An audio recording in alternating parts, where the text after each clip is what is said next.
Hello student, আজ আবার শতকরা আমরা দুটো আলাদা অঙ্ক নিয়ে এসেছি। দেখো, প্রথম অঙ্ক, একটি দ্রব্যের উপর পরপর 10%, 20% এবং 30% ছাড় দেওয়া হলে মোট ছাড়ের পরিমাণ কত? চারটে অপশন আছে। তো পরপর ছাড় বলেছে, অর্থাৎ একটা জিনিসের দাম 100 টাকা, প্রথমে 10% ছাড় দিল, তারপরে 20% ছাড় দিল, তারপর 30% ছাড় দিল। তাহলে 100 টাকা যদি কোনো জিনিসের দাম হয় এবং প্রথমে যদি 10 টাকা ছাড় দেয়, 10% ছাড় দেয়, তাহলে সেই জিনিসটার দাম হয়ে যাবে কত? 90 টাকা। সেকেন্ড টাইম কি বলছে? 90 টাকার উপরে 20% ছাড় দিচ্ছে। 90 টাকার উপরে 20% আমরা 9 দুগুণে 18 টাকা। তাই সেকেন্ড টাইমে আমার 18 টাকা ছাড় দিচ্ছে। তাহলে 18 টাকা ছাড় দেওয়ার পর জিনিসটার দাম কত করে থাকছে? না 72 টাকা। থার্ড টাইম, তৃতীয়বার আমার বলছে 30% ছাড় দেবে 72 টাকার উপর। 72 টাকার উপর 30% ছাড় কত? না 3 দুগুণে 6 আর 3 7 21, তার মানে 21 টাকা 60 পয়সা। থার্ড টাইম আমি ছাড় পাচ্ছি 21 টাকা 60 পয়সা।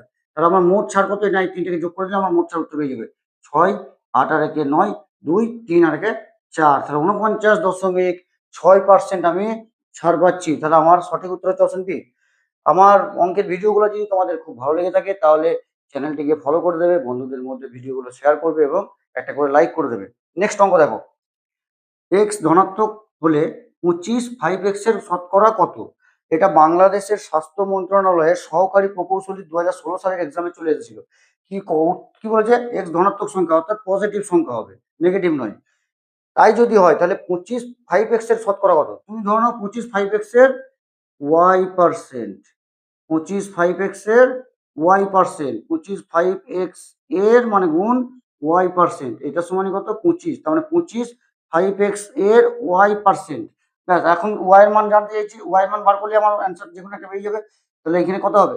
নিশ্চয়ই 25 গণিত যখন এই 5x/100টা ওই পাশে হয়ে যাবে তখন কি হয়ে যায়? উল্টে যাবে, 100/5x। শর্টকাট যারা করায় তারা দেখবে ডাইরেক্ট এই লাইনটা করায়, কিন্তু শর্টকাটটা আসছে কোথা থেকে সেটা তো তোমাকে বুঝতে হবে আগে।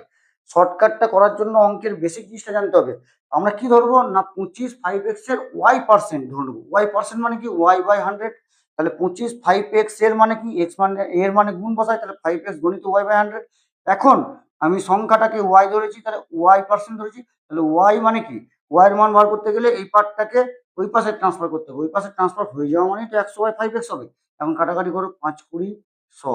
তাহলে 25 দুগুণে 50, লাস্টে একটা শূন্য আছে আর নিচে আছে x, তাহলে 50/x। অপশন ডি হচ্ছে আমাদের সঠিক উত্তর।